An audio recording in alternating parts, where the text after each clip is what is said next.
when it comes to the NFC East, it feels like you've got two teams that are kind of bottom barrel-ish, not going anywhere. And you got two teams that maybe to varying levels you feel like are at least playoff teams, potentially contend for something more.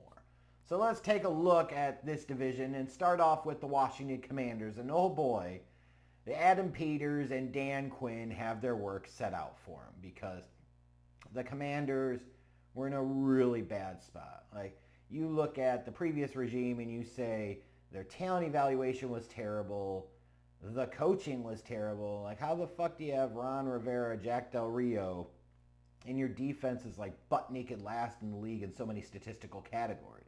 It's because the coaches fucking suck. The talent evaluation sucks. It's just like a shitty, not going anywhere team, a crappy roster for the most part. Couple of bright spots certainly, but you say, well, at least Daniel Snyder's not there. That's great, right? That certainly is a positive, but at some point in time, you can't just keep blaming Daniel Snyder. At some point in time, you got to get back on the winning end of things. So Adam Peters, Dan Quinn certainly have a lot of work ahead of them, and I find it really curious that Adam Peters, coming from San Fran, working with Kyle Shanahan, seeing the lay of the land when it comes to the focus on offense and the offense first head coaches, and he goes with a retread defensive guy in Dan Quinn. Interesting. Everybody else is going one direction, you go the other. You better hope this works. It's also an interesting fit when you talk about starting off your new era with Jaden Daniels as the quarterback being taken with the second overall pick. Is Dan Quinn really the right guy? And if you're going to sit there and say, well, yeah, because he worked with Matt Ryan in Atlanta. Yeah, he didn't work with super young rookie first couple of years of his career, Matt Ryan. That was Mike Smith. So just that dynamic sometimes to me is kind of weird. If you're a general manager, and especially if you're drafting a young quarterback, and you know you're likely to draft a young quarterback based off the quarterback talent available, your draft position, why the fuck are you hiring a defensive-minded head coach? Beats me. This team on offense signed Austin Eckler and Zach Ertz. Eckler should be a nice compliment for Robinson in that backfield. Ertz brings them some veteran presence and at least a little bit of production from tight end. On the defensive side of the ball, they certainly spent some money. They brought in a couple of guys from the Cowboys that Dan Quinn is certainly familiar with, and Dante Fowler and Dorrance Armstrong. They gave Frankie Louvu a decent amount of money, and then they brought in mid-30s Bobby Wagner to see if they can wring a little bit more out of him. Like I said, for the Commanders, it's certainly a situation where there's not much else to do but go up from here, I suppose. Does it really matter, though? No, this year is all about Jaden Daniels. And you could say, well, you shouldn't really look at it so single-mindedly, so narrowly focused, but it is, right? If the Commanders go through this 2024 season and Jaden Daniels stinks and shows flashes that he's not the guy, like, everything doesn't matter at that point. It all sucks. But if he can bring life to this organization, credibility, energy, excitement, show something that he could be the guy, like, the trajectory of the Commanders changes very, very, very quickly, unlike the New York Giants. So you look at the Giants, and yes, they went out and they traded for Brian Burns, and they gave him a massive contract. So him and Thibodeau on the edges, that's going to be an interesting tandem this year.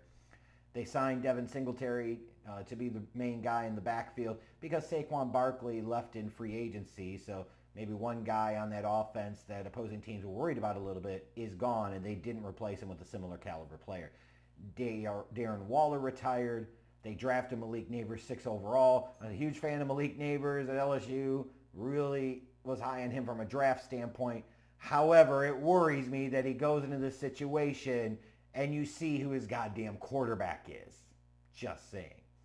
Looking at this defense, they stunk last year. They might be a little bit better. You certainly hope with the trade for Brian Burns that he would help you be better there.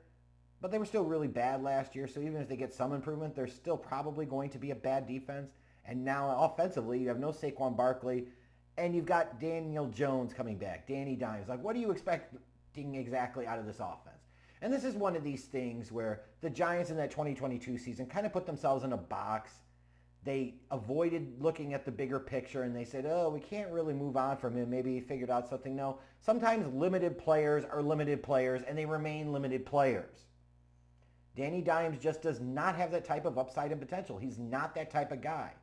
He is nothing more than at best an average to a below average NFL starter. And to pay him $40+ million a year to be barely average to certainly below average is really numbskull type of behavior.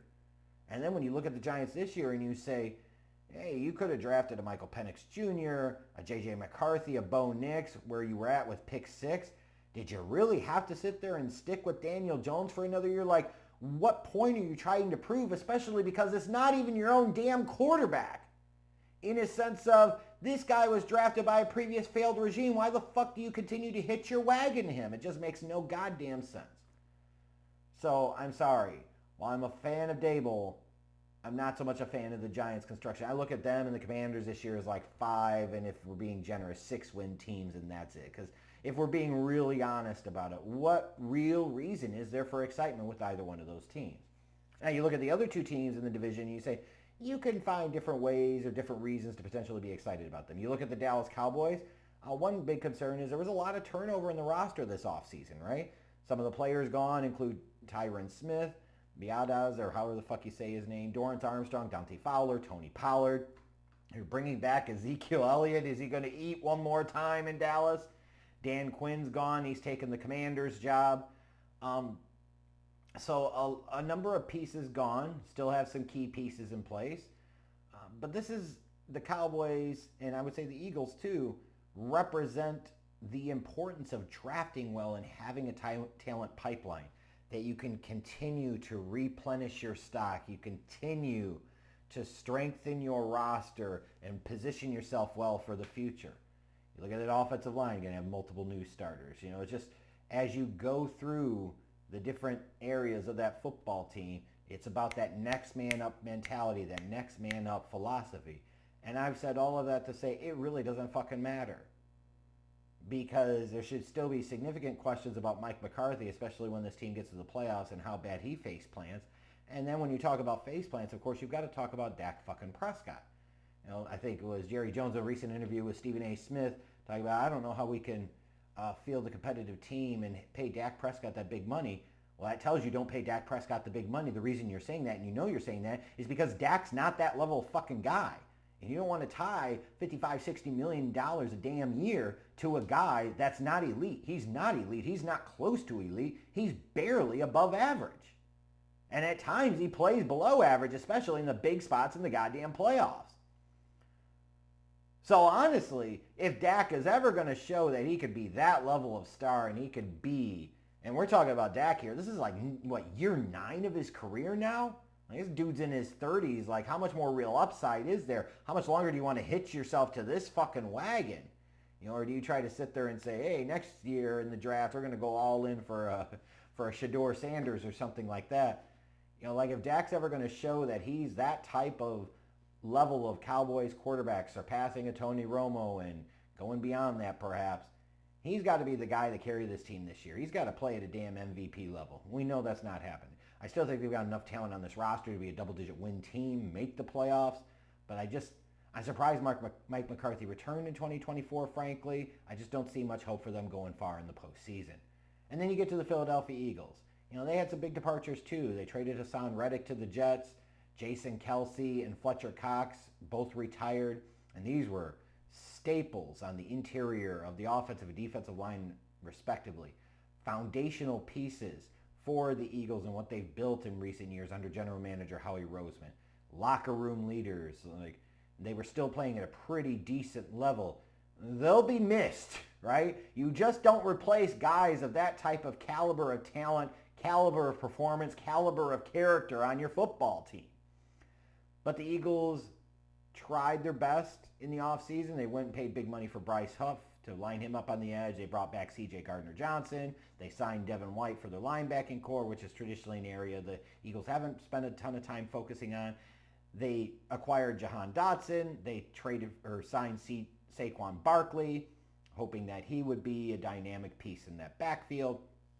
Then in the draft. They addressed the secondary with Quinyon Mitchell and Cooper DeJean for a secondary that really needed to be improved both in terms of its depth, its speed, its talent. They did that there. But, as I look at it, it's next guy up type of thing, right? Similar to the Cowboys. Now you're looking at the Eagles and you're saying Jalen Carter in year 2 needs to take a big step forward. Jordan Davis in year 3, time for him to be something, right? Josh Sweat another year in the league. Time for you to show what you can do, big dog, right? Like you can go Cam Jurgens on the offensive line and go on and on and on. The importance of drafting well, especially when you're drafting in the 20s every year, is critical. And it's something you got to give at least some credit to the Cowboys and the Eagles. They generally have done a decent job in the draft in recent years. And it might not be enough to put them over the hump to win a Super Bowl, but at least they stay relevant and somewhat competitive and somewhat in a contending position. Where I think the Cowboys are a 10-win team, I think the Eagles will end up being the best team in this division and probably win like 12 games. I just think the Cowboys lost too much. And when I look at even though the Cowboys statistically last year, statistically at least, were great on both offense and defense. They were top 5 units, right? I just think the Eagles will be a little bit better this year, so I give them the edge.